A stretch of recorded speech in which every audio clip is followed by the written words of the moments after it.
welcome you all with my love and respects.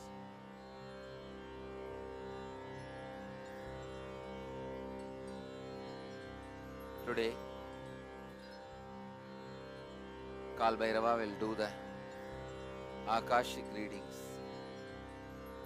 on the subject death.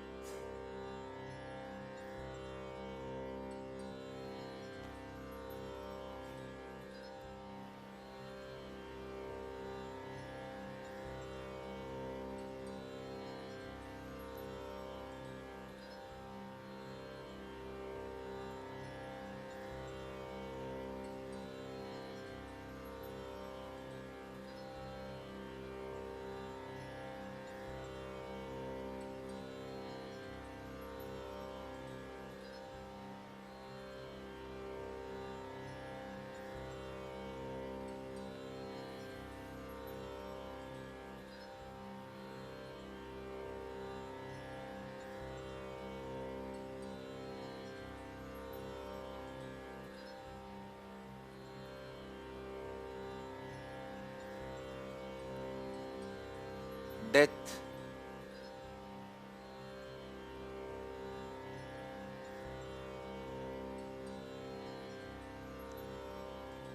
is liberation and celebration. It is a natural conscious digestion process, gift given to every individual soul tormented by the ignorance that they are separated from the whole, constantly reminding them anything which separates them, including the concepts, is impermanent. Anything which makes them feel as departed part of the whole is impermanent. To make every individual soul understand that the concept of your individuality is imagination and impermanent, death is given as a natural boon to the whole universe.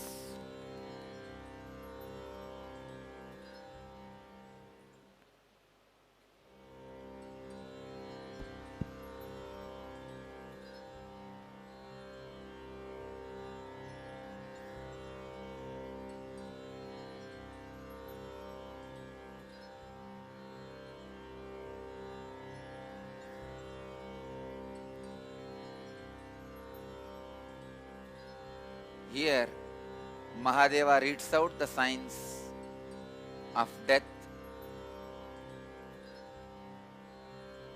for the seekers and for the people who want to cross the death. Death is of 7 types experienced by human beings. First, the man who feels he is nothing more than a body. He experiences oblivion as death. He feels end of his identity is death.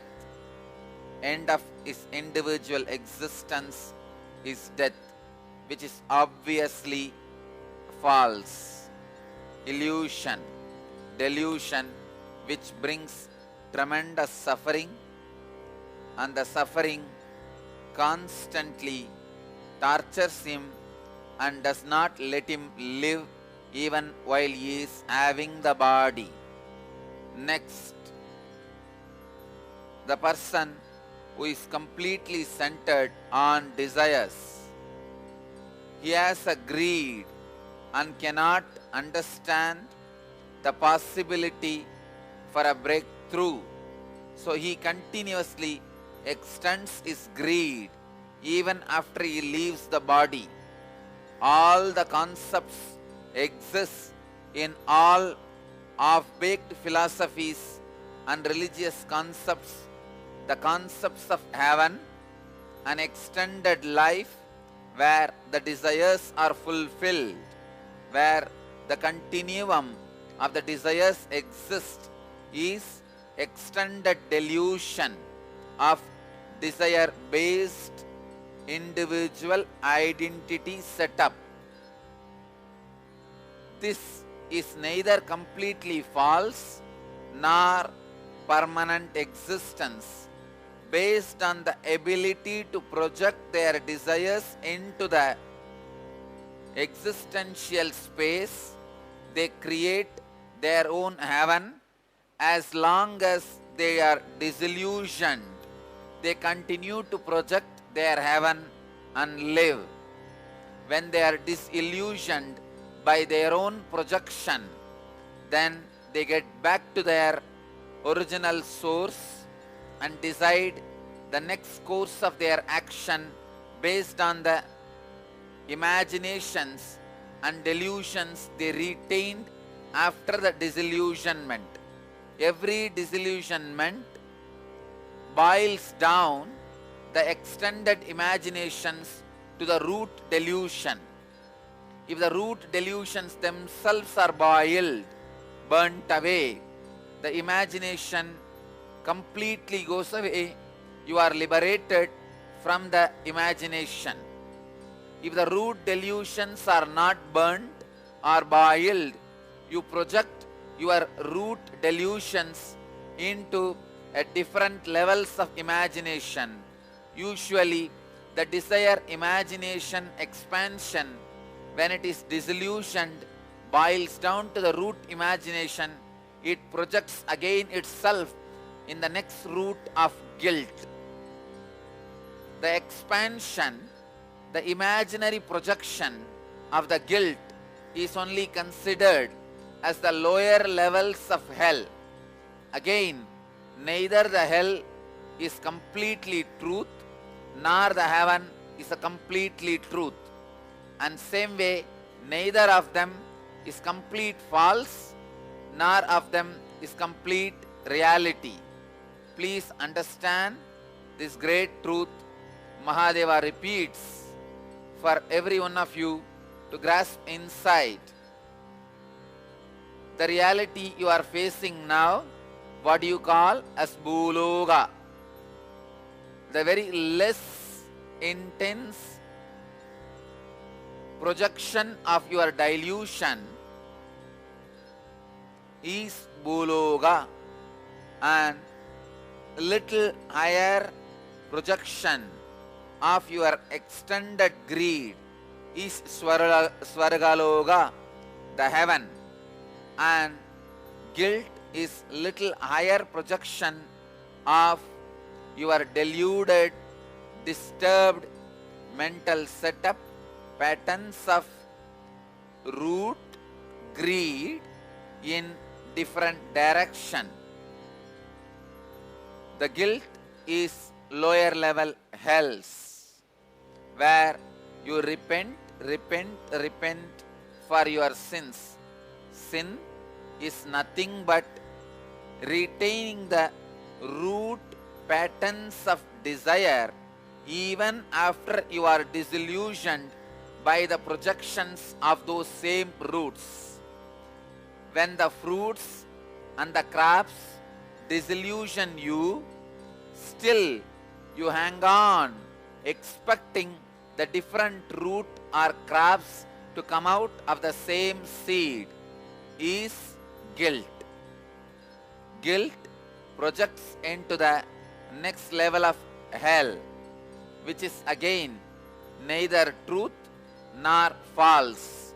It is again your ability and the intensity to project decides the quality and quantity of the time you need to spend in the hell. Once you are disillusioned, even your sufferings are not real. You enter into the root pattern which goes to the deeper root than the ordinary experience of hell. The deeper root is pain.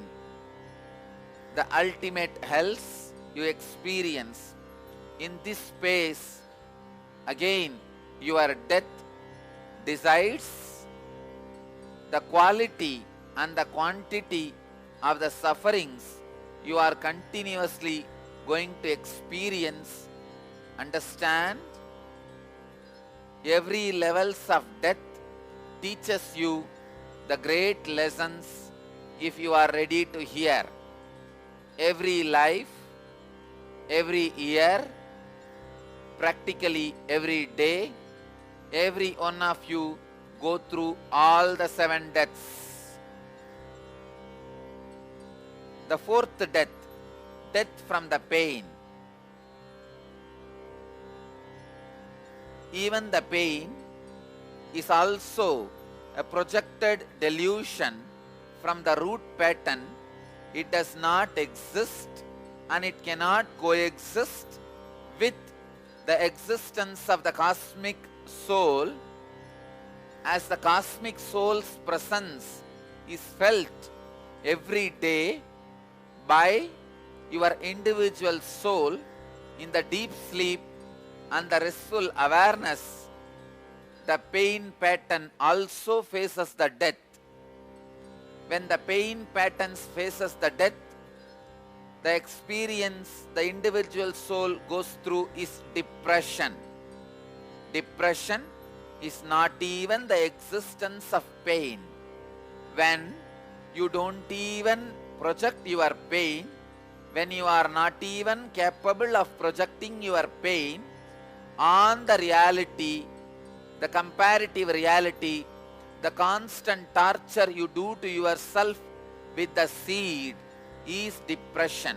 Seed which cannot grow but continues to exist as a living seed is depression. The death from the depression is the 6th death, called dark night of the soul. Every soul goes through this dark night during the sleep in the form of a unrememberable nightmare every day. Morning, when you come out of the nightmare and can't remember the scenes but only can experience the feeling of the nightmare, it is dark night of the soul. Dark night of the soul is the near-death experience for so many individuals. All the individuals who record the near-death experience as being pulled into the cave and pushed out with a tremendous pain is near-death experience, which is nothing but the dark night of the soul in the long term. When the dark night of the soul happens every night, it is called nightmare. When the nightmare happens once in a life, it is called near-death experience. Understand the great truths of the death. Even by listening to these great truths again and again and again, you are liberated from these great truths. These great truths should be heard by the children before they are spoiled and wronged by the human society with immature ideas. These words should be repeated as mantras. So whenever you repeat a word again and again and again, not only the linguistic understanding happens, this forms the phonetic basis of your very thinking. When the great truths forms a phonetic basis for your thinking, it is called living enlightenment. So the 7th death, the 7th form of the death, which is beyond the dark night of the soul, happens as Nibbana, Nirvana, extinction of the individual deluded identity. The extinction of the individual deluded identity is the ultimate death, which is liberation and celebration. What you feel as your identity is your identity centered on the body, then oblivion is the obvious truth about your death. If your individual identity is centered on desire, guilt, pain, resurrection is the obvious truth about your death. If your individual identity is capable of going through the depression and dark night of the soul, reincarnation is the truth about your death. If your individual identity is prepared while in the body itself to go through even the depression and the dark night of the soul, unable to exist without the help of the body and mind, enlightenment, liberation and celebration is the truth of your death. So the death has a 4 different meanings to the 4 different levels of people. If you remember yourself constantly as the body, oblivion is the reality for you. If you remember yourself as the extended desire, inexhaustible guilt, unbearable pain, resurrection will be your expected truth about death. If you are able to enter into the depression and the dark night of the soul, reincarnation is the possibility of your soul about death. If you can stand all these experiences while you are carrying the physical body, unable to stand the ability to be without the physical body and mind through the unclutching enlightenment is the equal word for your death. Enlightenment, when it enters into your system in the form of death, it is liberation and celebration. So death does not happen to all individuals equally. It is based on the standard of the individual. Death happens. Whether oblivion is your truth, resurrection is your truth, or reincarnation is your truth, or enlightenment is your truth, is your decision. It is the individual capability and individual's responsibility. When the quality of life increases day by day, the quality of death also increases. A man who feels connected to the truth of oblivion, naturally, obviously centered just on body, will not have completion, the complete feeling of life. The people who are in the middle level feel connected to the resurrection truth, the resurrection concept. That is why the mass feels very comfortable with the concept of resurrection. Very evolved individual, very few individuals feel the truth of reality of reincarnation. It is only very few enter into the experience of enlightenment.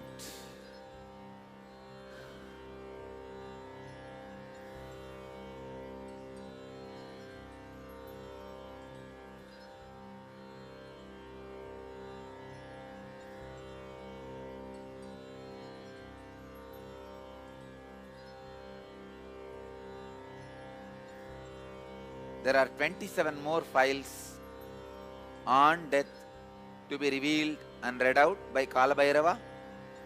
So for next 27 days, Kalabhairava will read out the sacred secrets of death and informations world need to know about death.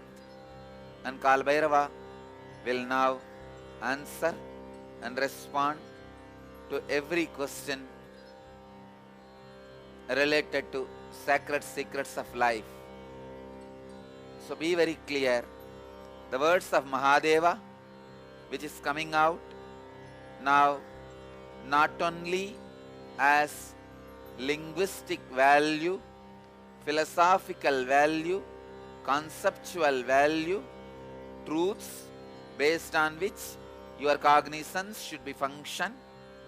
It has phonetic value also, should be repeated like a Vedic mantras, chanted repeatedly, so that constantly your cognizance is centered on these great words, truths, and constantly your mind is based on these great words. Next.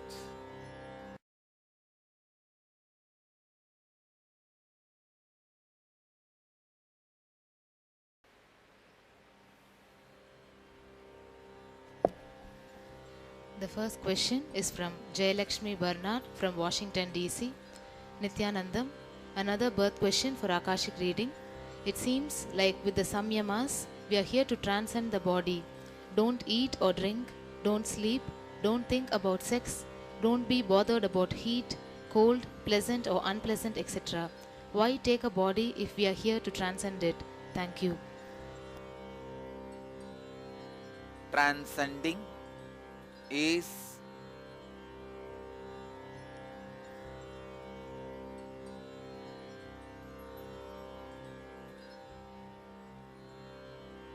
step for liberation. You took the body out of ignorance and delusion. Now the samyama is the step to go beyond the depression and delusion. So understand, samyama is like medication. It is the solution for the problem which you created by feeling that you have the body. You are asking a wrong question. Why to have disease at all when we can take medicine and get out of the disease? There is no answer if you ask why to have disease first, then have medicine and get out of the disease. Because you already fell into the disease, medication is given to you. Because you already fell into the delusion of having a body, the samyama is given to you as medication.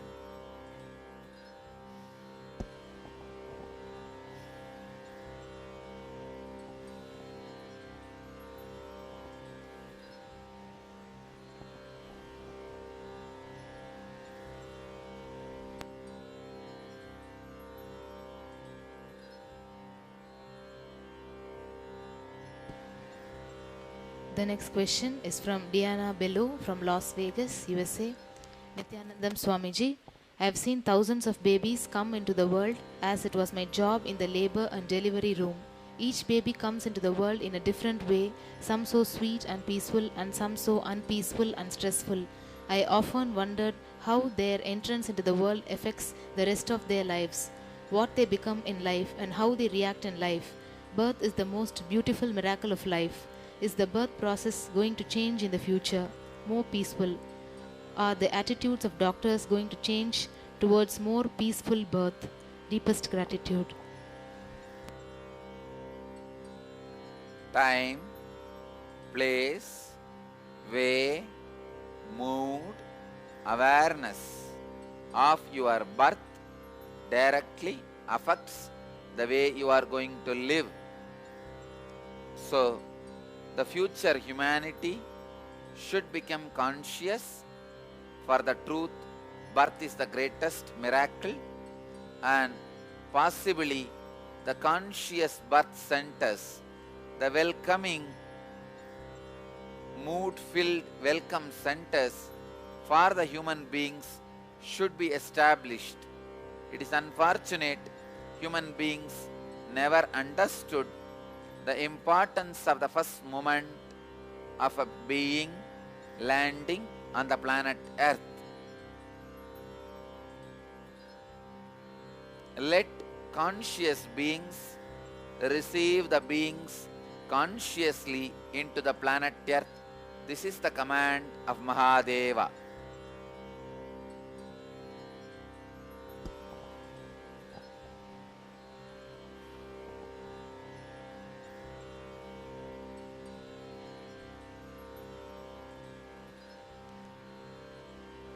Mahadeva blesses all the people who are having Nayana Diksha now to be healed from all the wounds and sufferings you carry from the moment of the birth.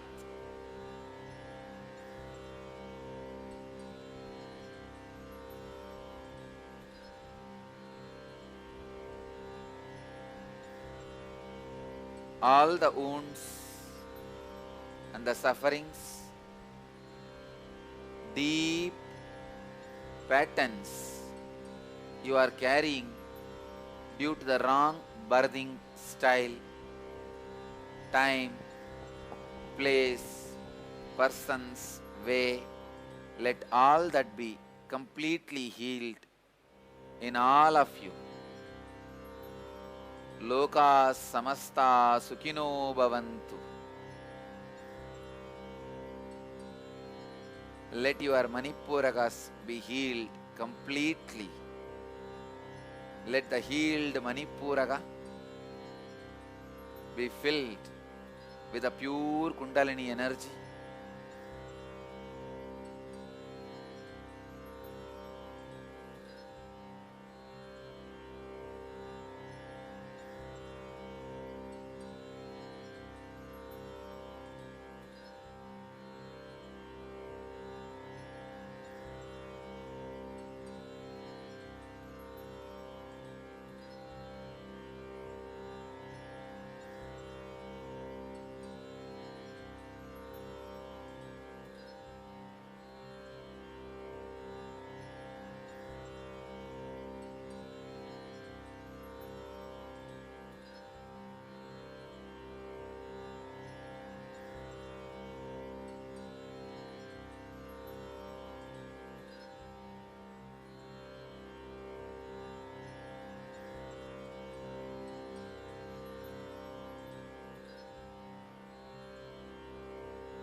The next question is from Nitin Geetam.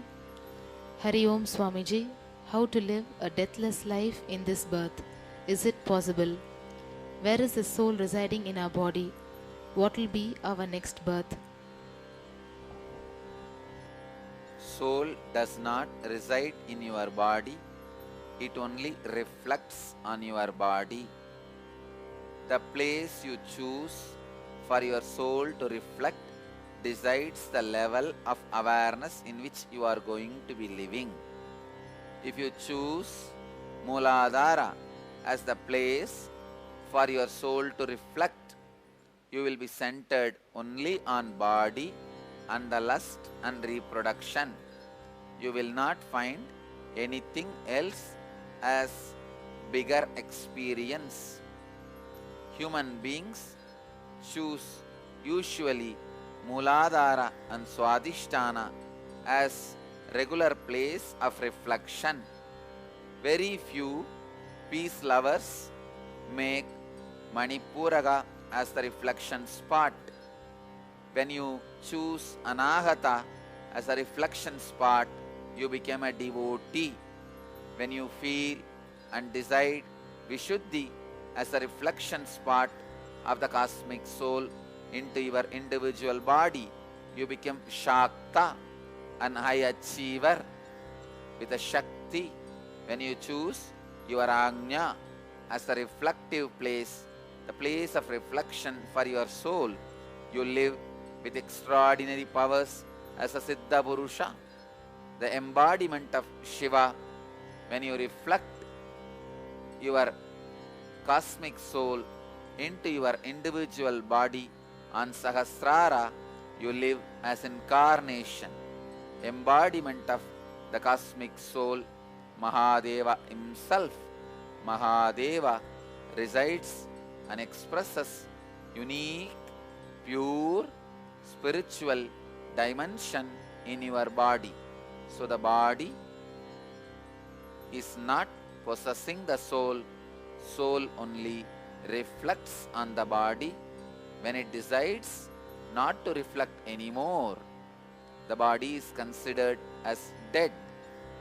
When Sahasrara becomes the place of reflection, suddenly a new center develops in your system, which is responsible for the Sahasrara to relate, cooperate, coordinate with the lower level of existence also.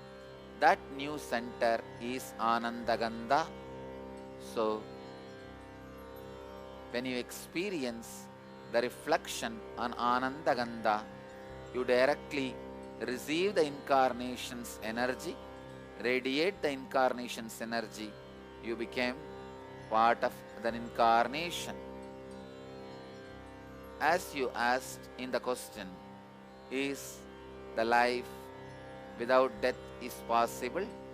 Is the deathless life is possible? Mahadeva very clearly tells you all it is possible. He gives you the signs, which is most sacred secret, 7 instructions.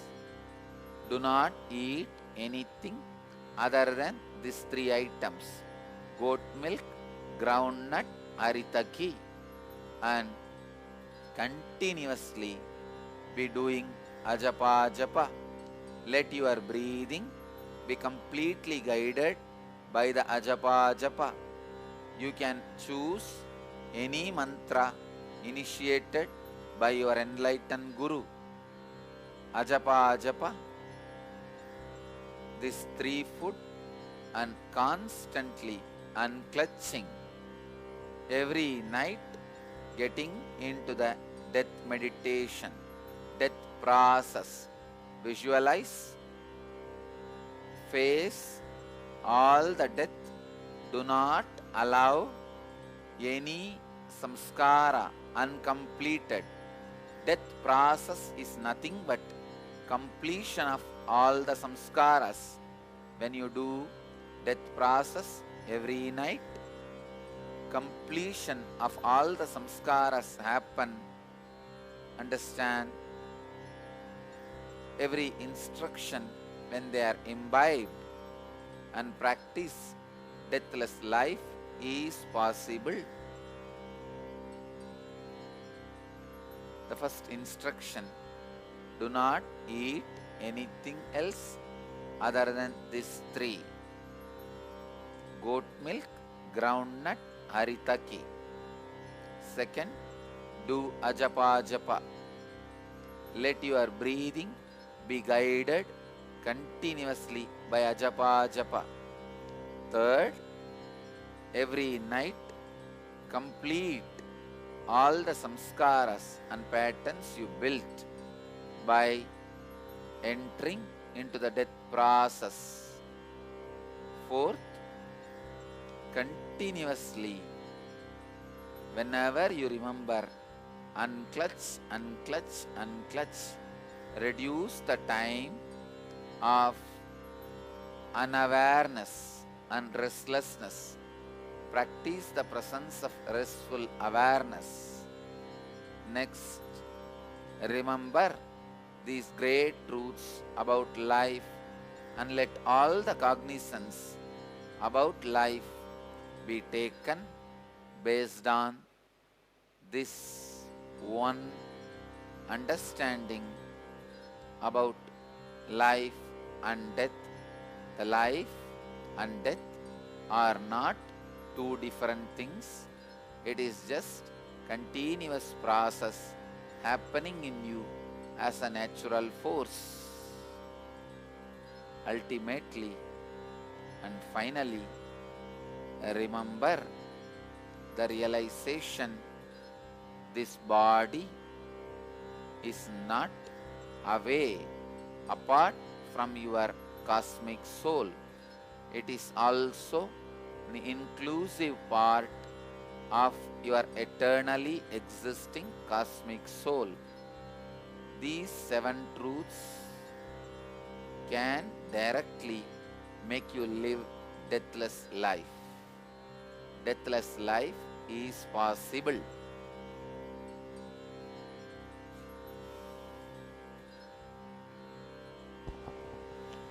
The next question is from Tyagarajan. Nityananda, what should one do to be born in a spiritually conducive atmosphere?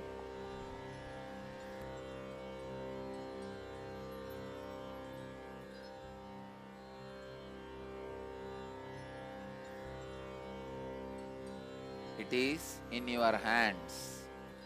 This moment you can make your life in such a way, rearrange and reorganize your life can be in a place which is spiritually conducive.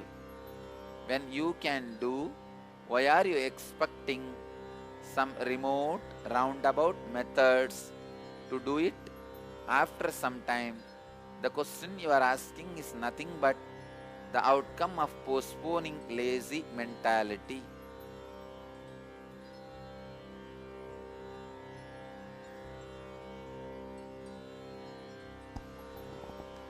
The next question is from Joyce. How many lives on an average do humans need to experience before they are completely liberated from all physical suffering? There is no number. It depends on the intensity of the individual.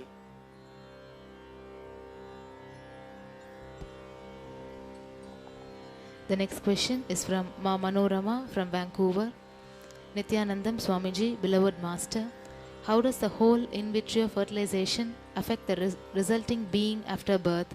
Since the conception will happen in a petri dish, will this affect the future person's connection to the infinite or the cosmos? Thank you.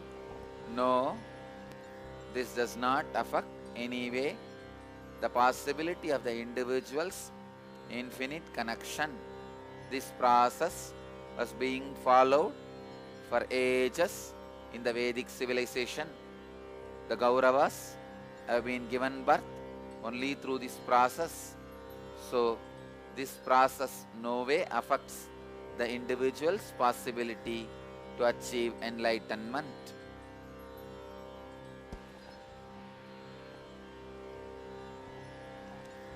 The next question is from Ma Aruna. Nityanandam, dear Swamiji, kindly throw light on the concept of birth, death and rebirth of souls till they attain liberation. I am thoroughly confused about this imperceivable game of the Lord, His patience, His monitoring system of each soul's progress till the attainment of the highest in as many janmas it takes, and is the number of janmas one soul takes predetermined? There is no individual Lord monitoring. Each independent intelligence has innate tendency and the inspiration to grow from life to death, death to life, life to death, death to life, till it is completely disillusioned with the original delusion. It is separate from the whole. When the disillusionment, it is separate from the whole, itself has disappeared. When the individual soul is disillusioned from this very word, it gets back to its restful awareness. It is not the game played by somebody else and you are pushed into it to play. It is you are playing with yourself, by your individual will. Any moment you can just realize you are the center person of this game. You are the judge of this game. You are the umpire of this game, and get out of the game. Nobody is playing it. You are the umpire, you are the player, you are the audience, you are everything. Wake up to this reality and get out of this game. If you want, continue to play this game if you want, in the form of incarnation. The person who got out is Videha Mukta. Person who is continuing to play with the clear intelligence, he himself is enjoying himself, is living enlightened.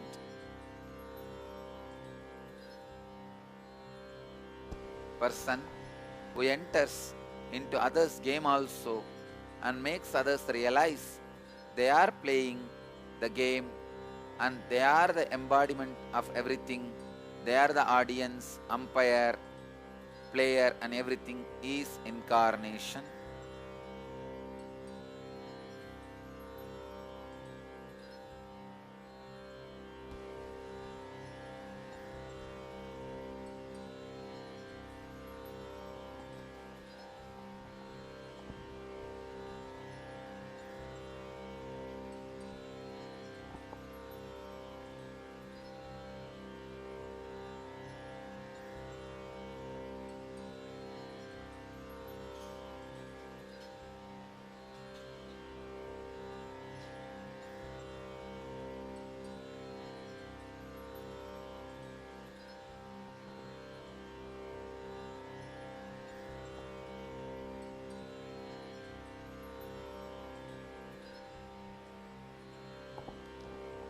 The next question is from Rukmani from Chennai. Nityanandam, Namaskarams to Swamiji. How does the birth from space to power on women, for instance, the birth of Karna, happen? What is the energy source of power that makes it happen?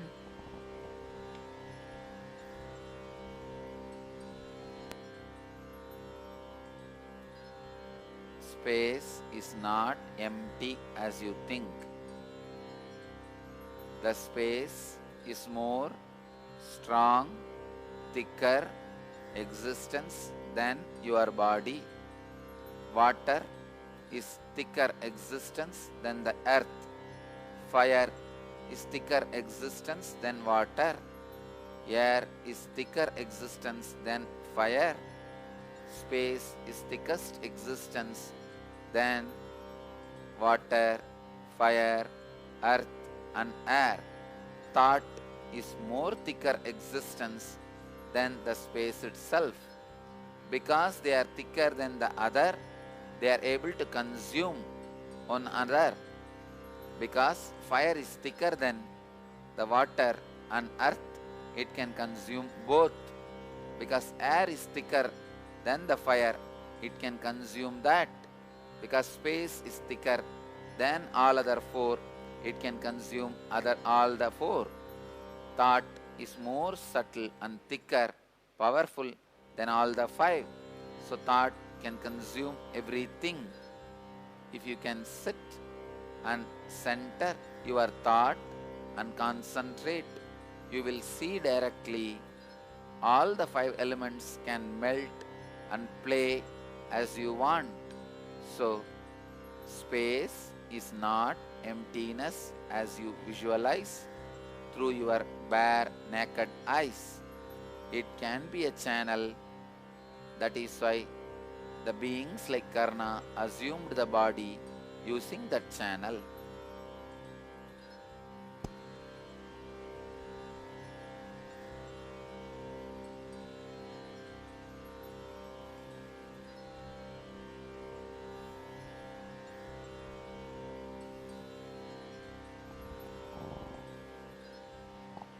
The next question is from Jyoti. Dear Swamiji, it is said that people at one time were not born like how they now do through human parents. Could you please speak on this and whether it can happen again? Thank you.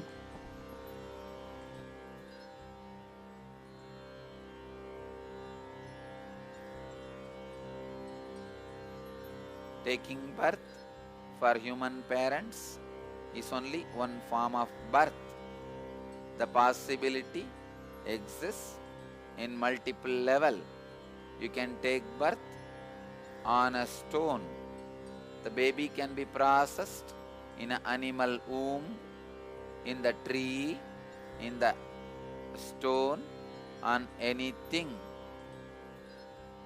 As on now, human beings widely use only few methods.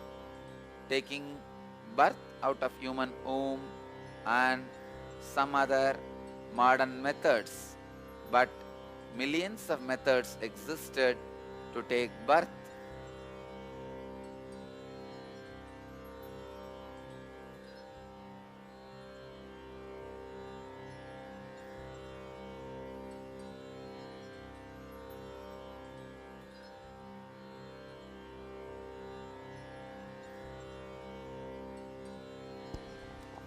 The next question is from Roshan from San Jose.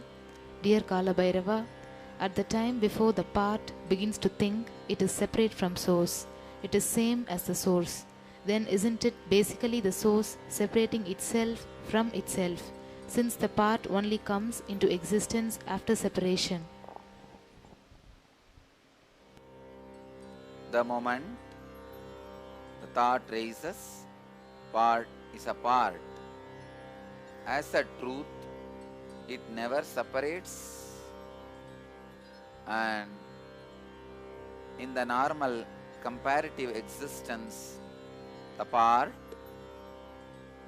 appears first as part only, decides to have the thought of separation. Whole does not decide. What decides becomes part.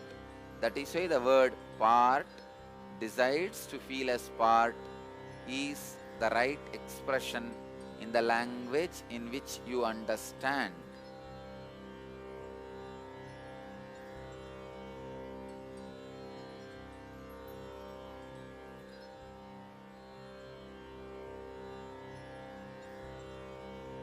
When Kalabhairava, Mahadeva, reads out the truths, he reads out in the language you understand.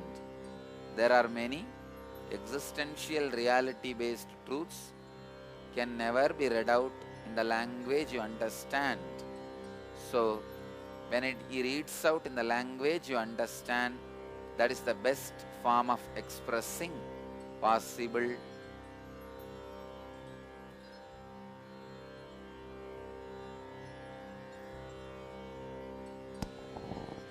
The next question is from Sri Nitya Atma Manishananda.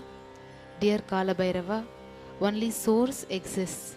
There is nothing other than source exists. Then what makes the source to become individual consciousness and why? That is what is the birth. I only existed after that event. Prior to this, I was not there. I know it is impossible for anything else, including I, to be other than the source. Then why I, the individual consciousness, is persisting? One source has become individual consciousness. What makes greed, fear, lust, desires to pop up in the individual consciousness? O beloved Mahadeva, please clear these doubts. Atma Manisha, already your doubts are cleared. All the answers I gave has clarified your doubt. Mahadeva has already read out the sacred secrets about this question and doubt. Whatever Mahadeva read out, listen to that intensely. These doubts and questions will disappear. Mahadeva has answered this question. The next question is from Dr. Shanti from Bangalore. Nityanandam, beloved Swamiji, Shashtanga Namaskars at your divine lotus feet. Can you please let us all know why majority women go through so much pain, anxiety and stress during birthing process? Through these are most beautiful, cherishing and fulfilling moments in their life. In few fortunate women who practiced meditation, yoga, power of visualization, listening to music and divine chanting, birthing has been a great joyful experience with minimal pain and stress. Can you please clarify?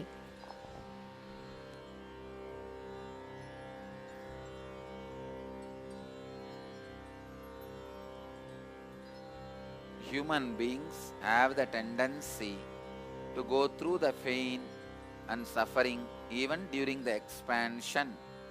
That is why even when the wealth comes to human beings which they were seeking with their whole life, the responsibility brings suffering and pain to them to maintain the wealth. Same way, when expansion of life happens in the form of birthing, giving birth to a child, the responsibility body is not able to take. That is why it goes through pain, suffering and torture. Otherwise, the birthing experience is a spiritual experience. The great possibility of expansion happens to an individual when it expands into another own life. The moment of birthing can be used for the enlightenment of both individuals who is giving birth and who is getting birth. So, every moment the child takes birth, the child has a possibility for enlightenment, mother has a possibility for enlightenment. If both of them take the responsibility, both can get enlightened. Even if the child is not capable of taking the responsibility, mother can take the responsibility and she can get enlightened. Birthing is great possibility of enlightenment, as it is extension and expansion process of individual body and consciousness. when the birthing happens, if the child is kept without the umbilical cord being cut for at least few minutes, then the mother can experience two souls. The moment child comes out, the individual soul enters. Mother has one individual soul, the child has another one individual soul. The umbilical cord connection exists between two souls. Mother taking up the responsibility of birthing and preparing her consciousness for 9 months, and while giving the birth, she can achieve enlightenment. And after the birthing happens, without cutting the umbilical cord, if you remain, keep the child as it is, the individual soul which enters the child's body will have the initiation from the enlightened mother through the umbilical cord, which is the most powerful connection. The umbilical cord initiation directly makes the child experience enlightenment, and enlightened biomemory basis forms the basic experience of the child. When the enlightened biomemory forms the basis of a child, naturally child will grow as Jivan Mukta, living enlightened.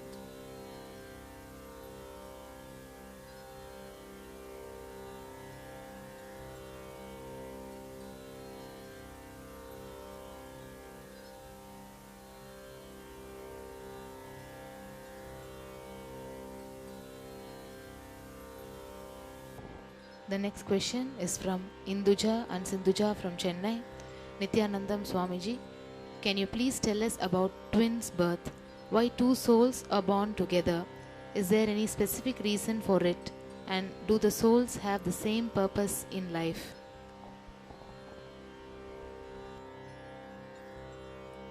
There is no such thing as two souls born together. Only two bodies are created together, and the possibility for the two souls enter is created. Otherwise, the twins, even if they are born physically connected, has no spiritual connection. Even if the connection felt by few twins is psychological.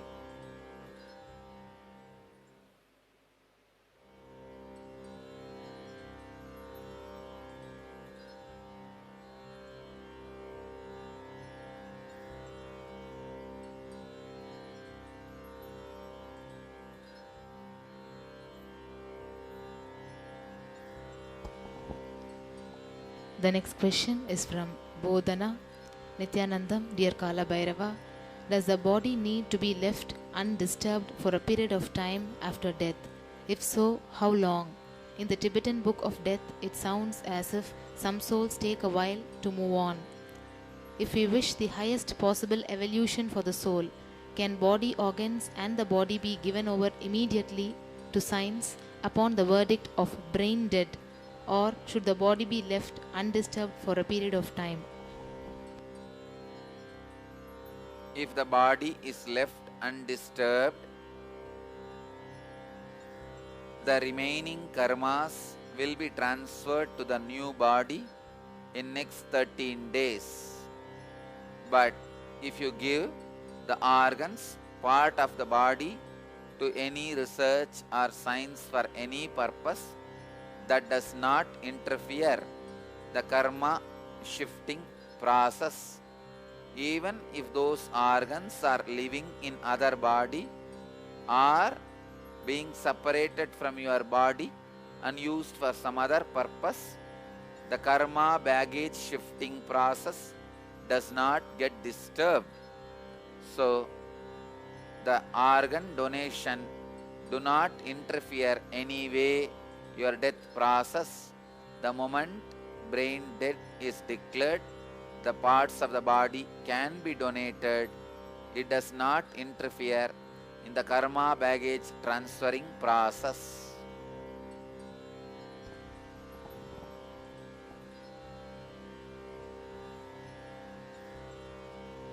when a death happens, the individual reflection takes the next body within 3 kshana.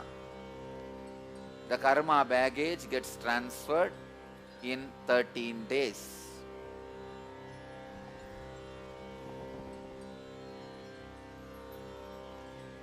She is also asking if we have taken NSP, do the practices from the Tibetan Book of Death need to be invoked? How do we know if someone is enlightened upon death and therefore should be buried and not cremated as Stop.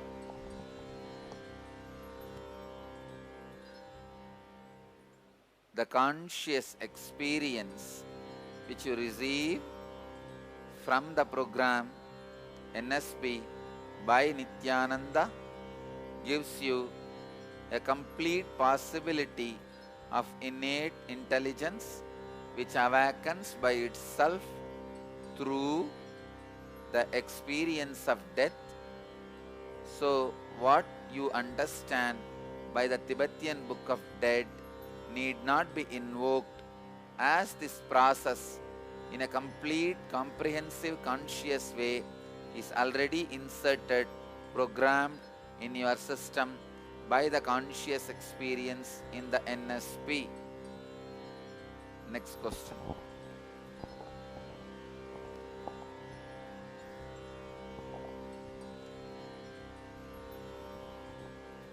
How do we know if someone is enlightened upon death and therefore should be buried and not cremated, as Kalabhairava stated on Akashic readings?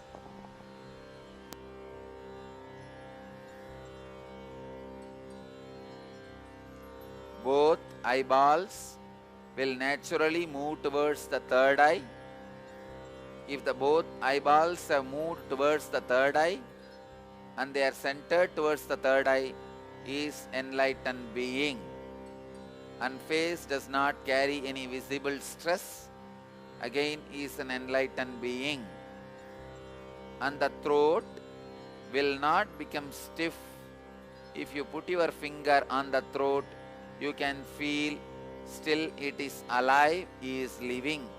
An enlightened being's throat does not become stiff, frozen, cold, or like wood even after he leaves the body. So these few symptoms will make you understand this person, whether he became enlightened before leaving the body. This can be used as a scale to decide whether the body should be buried or cremated.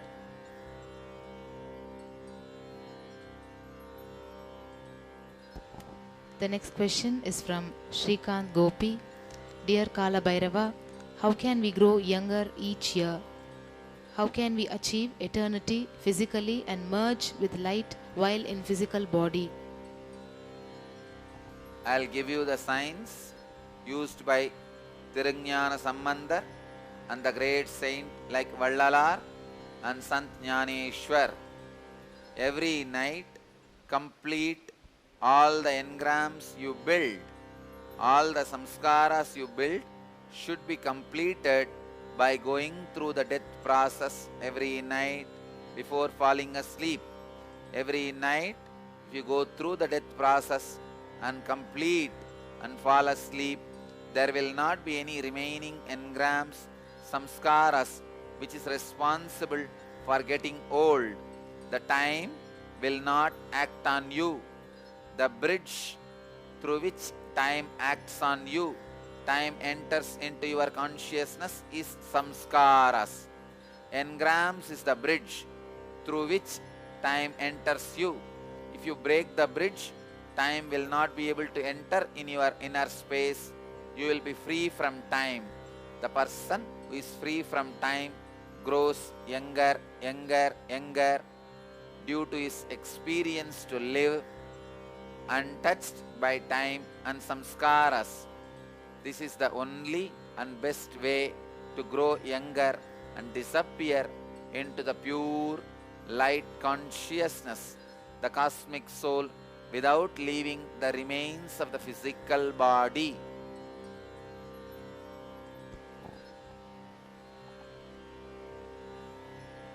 He is also asking, Is it possible to achieve this siddhi through the 2012 transition?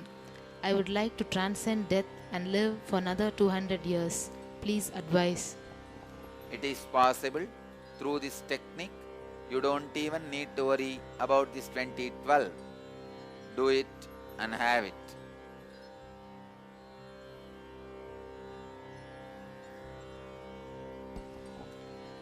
The next question is from Anne Mary Kasu. Swamiji said at satsang that after 65, body and mind were useless. Then what is the use of living longer? Why doesn't life end there? The bodies and minds unused, unprepared will not be useful after 65. If you prepare it from the young age, use properly, it will continue to be useful. You never reach the state of 65.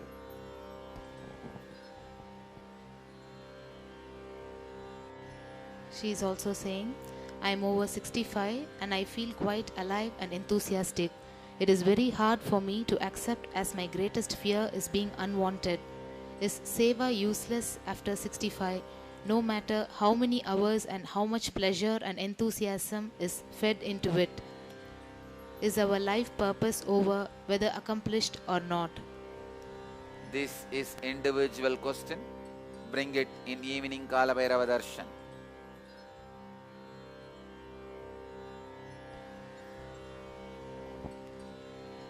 The next question is from Vidya Ramasamy from Singapore. Nityanandam, dear Swamiji, what is the role of doctors in disease and death? Doctors are also groping in unconsciousness. So when the unconsciousness is playing with unconsciousness, nobody has a clear role in disease or death. In the process of making a decision on withdrawal of medical care for a child, is it right to say that the child makes conscious decision to get liberated and merge with the cosmic consciousness, and therefore attracts that kind of supportive energy from parents and doctors? No. Never. The possible supports available should be withdrawn from any soul. Mahadeva does not approve the compassion killing, mercy killing, or any form of withdrawal of the support. Every individual body should be given all possible support till the end, even though you may perceive this as a suffering, pain or torture. No mercy killing is accepted in cosmic law. All the people who are involved in mercy killing will be treated as murderers by the cosmic law. And the individual soul which was killed by the mercy killing will be treated as a suicide or murder. If the individual gives the consent, he will be treated as a suicide. If he does not give the consent, it will be treated as murder in the cosmic law.